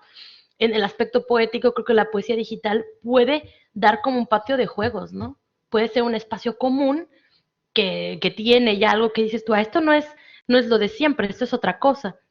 Y te puede aportar lo lúdico, ¿no? Y de ahí prender fueguito para la creación. Y bueno, la parte, por ejemplo, como dices tú, del blog, que ya tiene muchísimos años, yo me acuerdo cuando hace 15 o no, 15 años, probablemente yo tuviera un blog y yo ahí subía collage, subía fotografía. Yo ya jugaba con lo multimodal. Ahorita estoy siendo consciente, no me había dado cuenta. O sea, ahorita con esto, yo ya hacía eso. Pero claro, a nivel experimental, yo ese blog no guardé nada. Es más, probablemente esté por ahí, si no lo busquen, probablemente esté por ahí, pero no tiene tampoco ya ya no tiene a menos que se rescatara, esa vía de hacerlo un proyecto ya con su seriedad, como, o sea, en la jerarquía, ¿no? O sea, de un proyecto del libro o de museo, algo que ya se pone en común, pero se salvaguarda, bueno, eso ya tiene su memoria, ¿no? En la comunidad. Y en este caso, en la poesía digital, todavía yo creo que se están analizando sus límites, se están analizando sus peligros, se están analizando si realmente hay una implicación, que la gente se implique, que las personas de nuestra generación se implican o no en estas expresiones. Y ya estamos hablando aquí a nivel digital, pero también lo digital y lo presencial, lo que incluso en ese sentido es multimodal. Hay un proyecto muy interesante que está haciendo Rocío Cerón, la poeta mexicana, que lo está haciendo en Córdoba y lo hace en los patios de Córdoba. Y ahorita mismo no recuerdo cómo se titulaba ese proyecto, pero es muy, muy bonito porque ella pone o genera puede ser videopoesía en patios de Córdoba, pero luego eso queda registrado de alguna manera, ¿no? La experiencia queda registrada o no. Y ahí está ya como también la poesía digital puede irrumpir en la realidad. Es que aquí ya es lo de la digitalización de la existencia, ¿no? O sea, aquí realmente ya no es de que todo se vaya a un lado o todo se vaya al otro, sino más bien ver la convivencia de ambos, ¿no? Es eso. ¿Más cositas? ¿Algo? Yo quería comentar varias cosas. En primer lugar, para agradecerte la reflexión, los ejemplos. Me has hecho pensar mucho, tomar muchas notas. Yo comencé ya a principios de los 90, Ángel lo sabe, tenía un seminario de doctorado que se llamaba Literatura e Internet. Me interesó mucho el fenómeno ya entonces y, sin embargo, después desistí. Y os explico un poco por qué. Creo que en este ámbito ni hay que ser tecnófilo ni tecnófobo. Primero. Segundo, hay que reconocer que estamos en la más total y absoluta prehistoria de las posibilidades cibernéticas y digitales, aunque nos parezca, y en parte es verdad, que estamos a años luz de las cosas que se hacían hace tan solo 30 años. En tercer lugar, también me permito haceros reflexionar sobre algo a lo que vuelvo últimamente. El mundo que estamos creando, para bien y para mal, los seres humanos, no es un mundo a la medida humana. Hay de nuevo el tema de la hibris, de la soberbia, de la desmesura, hace que probablemente, en algún sentido, y no quiero ser mucho menos apocalíptico, pero quizás haya algo de autodestrucción, ¿no? Ahí. Dicho todo eso, sí quiero romper una lanza en favor de nuevas posibilidades. Yo recuerdo que ya a don Francisco Ayala, que murió con 103 años en el año 2009, yo le comentaba si él hubiera podido publicar su libro culminante, El Jardín de las Delicias, no solo con imágenes, que él decía, no me publiquen el libro solo con el texto, el libro tiene que llevar las imágenes que yo he seleccionado, porque hay un diálogo entre mi palabra y la imagen. Y de hecho, él mismo, en la edición de Alianza, personalizó de alguna manera aquellas imágenes, escribiendo la escritura manuscrita suya sobre algunas de ellas. Y yo le preguntaba, ¿y si pudiera añadir música? Y él me decía, hubiera estado encantado.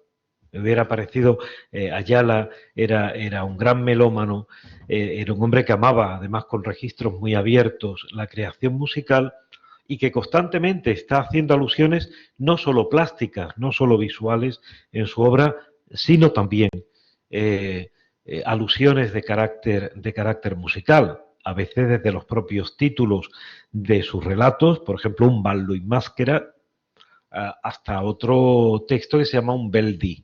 Bueno, Ayala oía ópera, oía música clásica, oía música popular, le encantaba Astor Piazzolla, le encantaba el tango, él que había vivido en Argentina.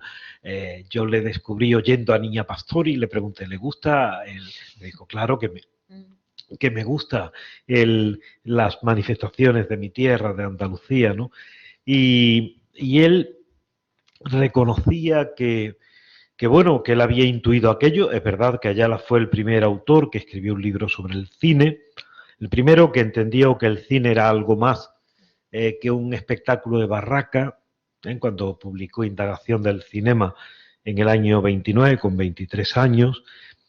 Y él al final estaba ilusionado porque una parte importante de su obra pudiera vivir una nueva vida adaptada a otros formatos. De hecho, hicimos, y es una lástima, habría que rescatarlo, el proyecto audiovisual Ayala, que quería llevar al cine Muertes de Perro y El fondo del vaso, hacer una serie de capítulos de televisión, pero también hablamos en algún momento de esas nuevas posibilidades del ámbito digital, del entorno digital.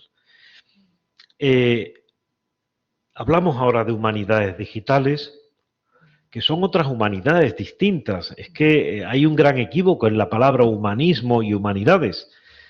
Cervantes es terriblemente crítico contra el humanismo acartonado del siglo XVII.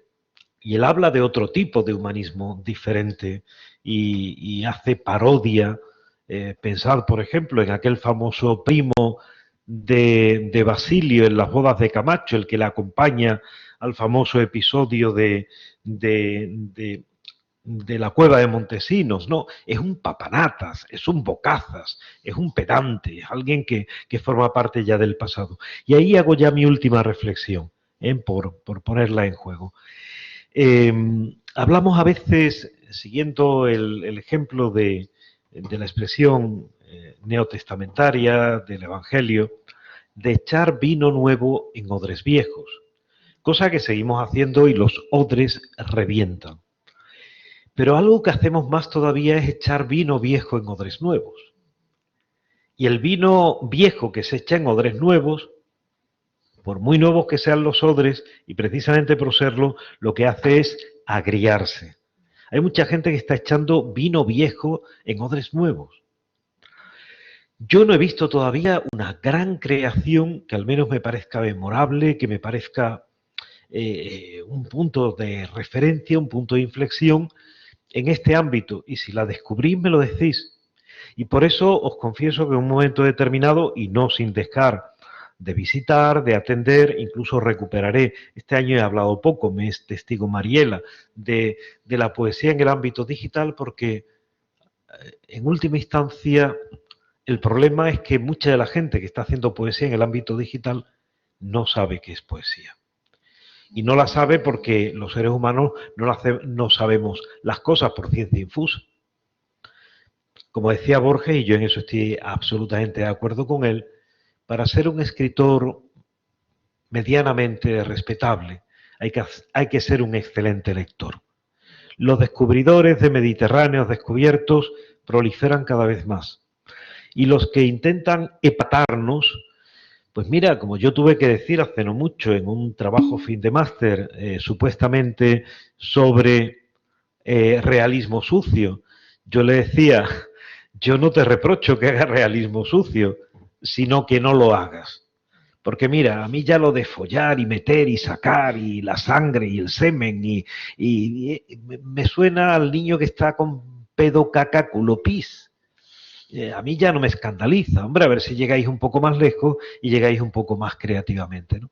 Y yo de eso me he encontrado bastante y por eso me impresiona mucho más el esfuerzo poético, creativo, potentemente metafórico, simbólico, de intentar decir con palabras lo que no se puede decir con palabras y, por supuesto, y con imágenes y con sonidos no verbales, como lo hace, por ejemplo, Sofía, ¿no? Y yo creo que por esa línea habría que ir. Todo lo demás a veces son artificios, pero en el peor de los sentidos, porque la palabra artificio está muy bien.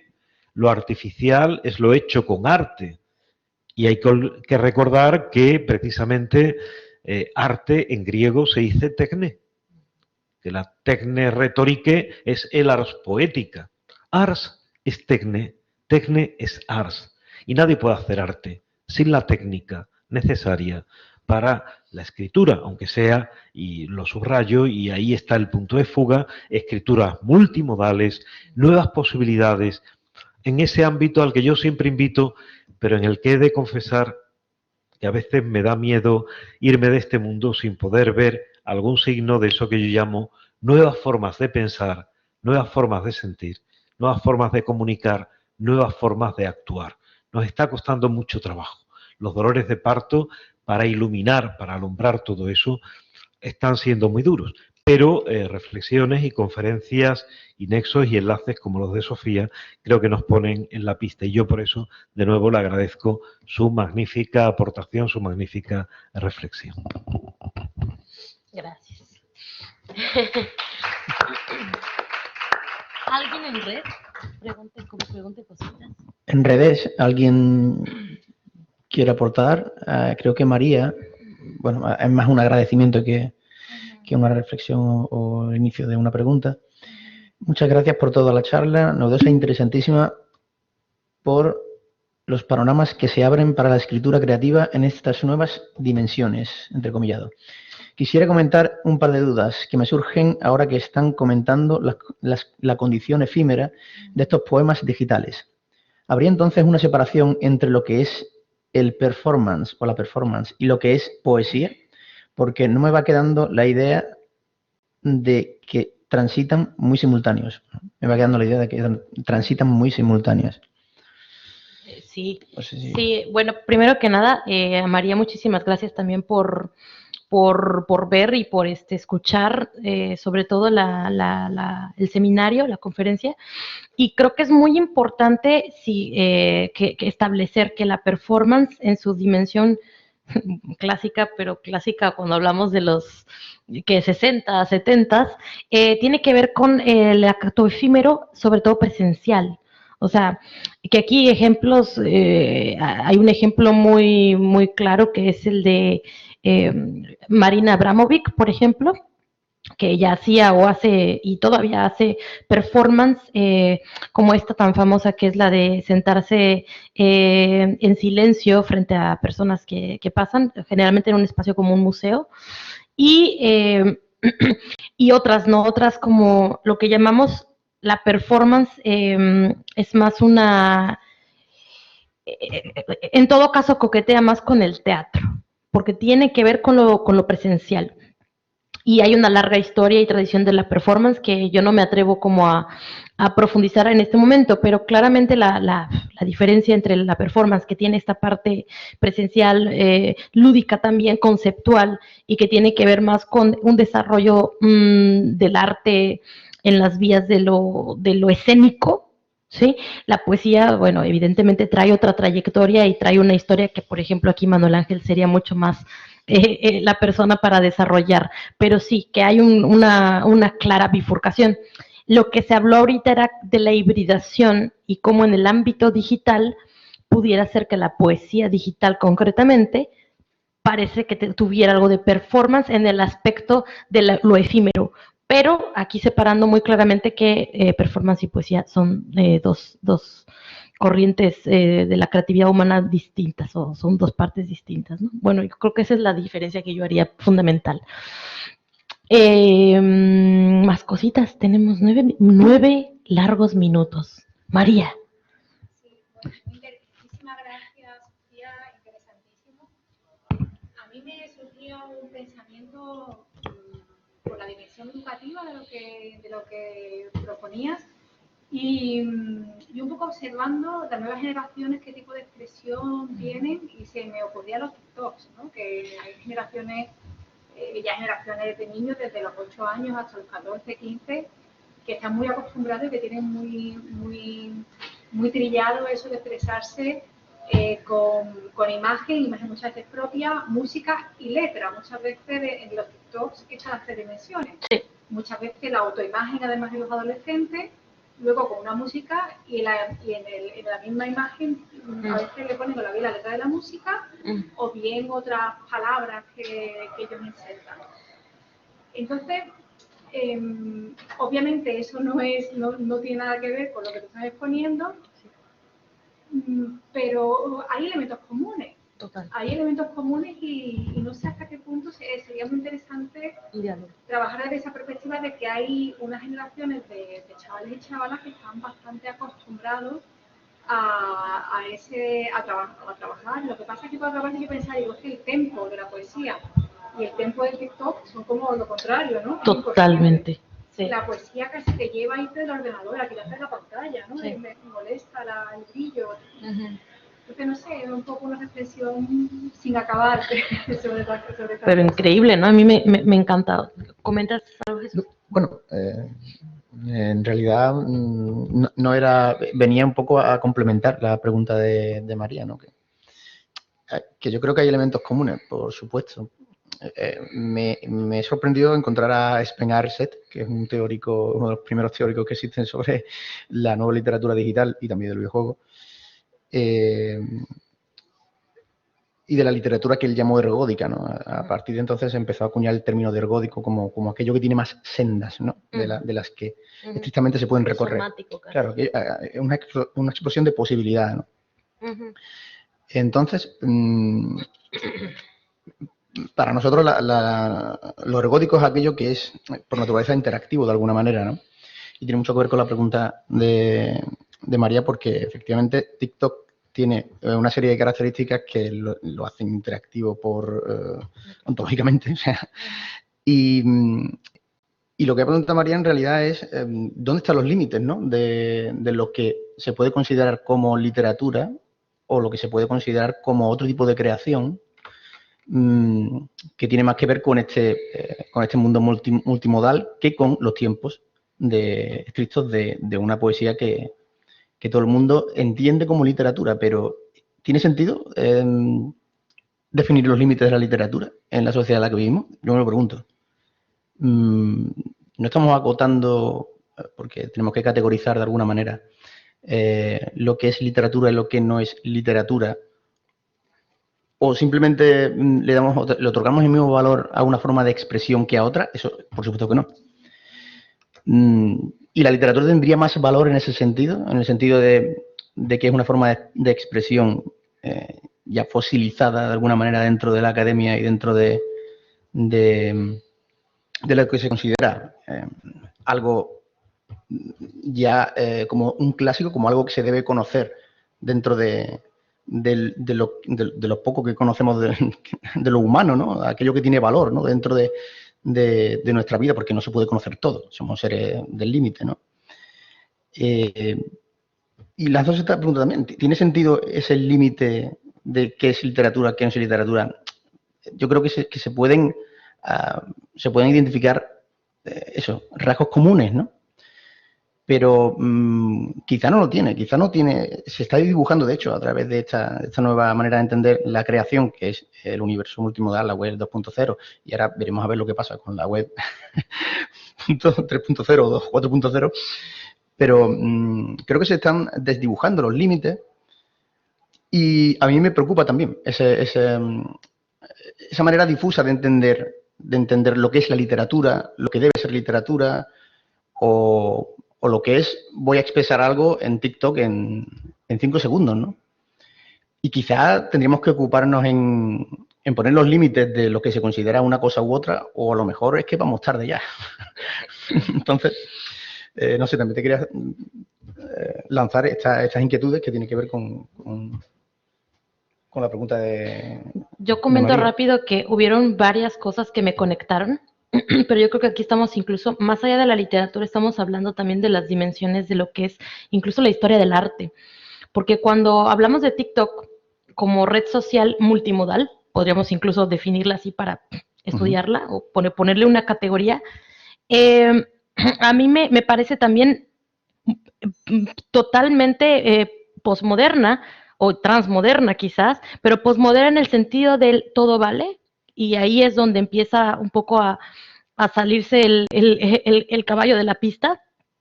Y por el tema del collage y el ready-made, yo no tengo esa red social, me parece demasiado rápida, a mí me aturde un poquito, a mí no me gusta, pero eso lo decido yo de manera personal. lo interesante observar es que se toman audios de otras personas que grabaron, se toma música de otra persona, o sea, el tema de la autoría, que también se habló de esto el viernes en las jornadas de la cátedra, y el tema de también esa especie como es un collage, ¿no? Había un proyecto que estaba haciendo Iván Vergara que tenía que ver con el uso de TikTok para generar poesía o algún tipo de collage poético digital. Pero ¿qué pasa? Que hay una conciencia de que eso es lo que se intenta, un intentio operis, ¿no? Yo creo que eso también me parece muy rescatable y muy importante irnos con esa idea. Es decir, no todo lo que está de manera digital, solo por estar en un medio que se mueve a una velocidad increíble y en la que utilizamos lo que otros han hecho para hacer un collage, no lo es hasta que alguien, la persona, viene y dice, esto que estoy haciendo aquí en mi TikTok es una plataforma artística. Y luego, la validación, bueno, para la validación creo que el primer límite debe ser, evidentemente, los que ya porque hay una crítica literaria y artística, y ahí están los límites. Aunque a mí, más que a otras personas, me cueste asimilar la parte del canon, el canon por eso existe. Y para mí, más que hablar de canon, yo prefiero hablar de profundidad. Y me acordé ahorita mucho de un poeta argentino que es Juan Ros y Antonio Porquia, me parece, que eran mejores amigos, y que le decía a mí, lo que me interesa es que tú y yo, nuestra profundidad como amigos es que hemos ido al abismo. O sea, la profundidad de lo que se proponga. Para mí, ese es mi al menos en donde yo salvo o en donde yo elijo lo que yo considero que es o no es para mi perspectiva. Y yo creo que eso es lo que la historia del arte intenta, ¿no? Por eso cuando hablamos de límites, están esos límites. Pero luego está Donna Haraway, que dice, vamos a romperlos todos.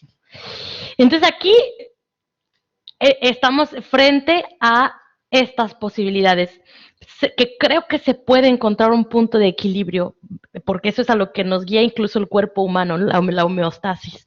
Yo aquí, tú sabes cuánto ha impactado en mi pensamiento, muchísimas cosas que has dicho, pero que creo que acudo a ese término que es el del equilibrio al que el cuerpo humano mismo acude para la salud, para su salud.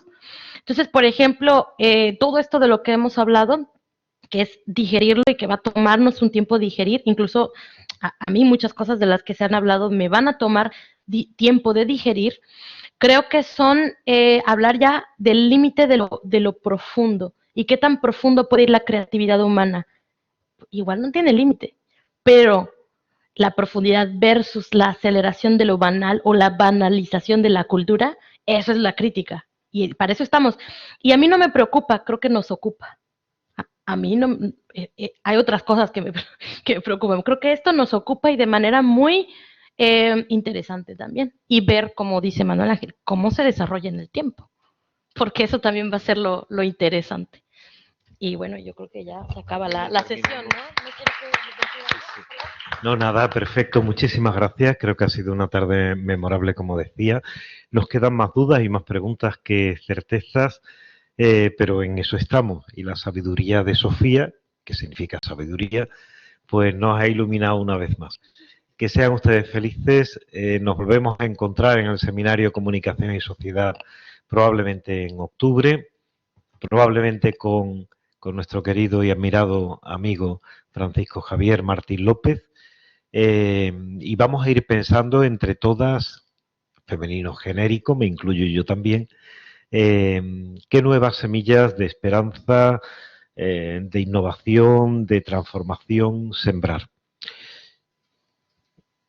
Que sean felices. Hasta luego. Se me ha olvidado comentar una cosa más de protocolo. Para todos los asistentes se certifica tanto la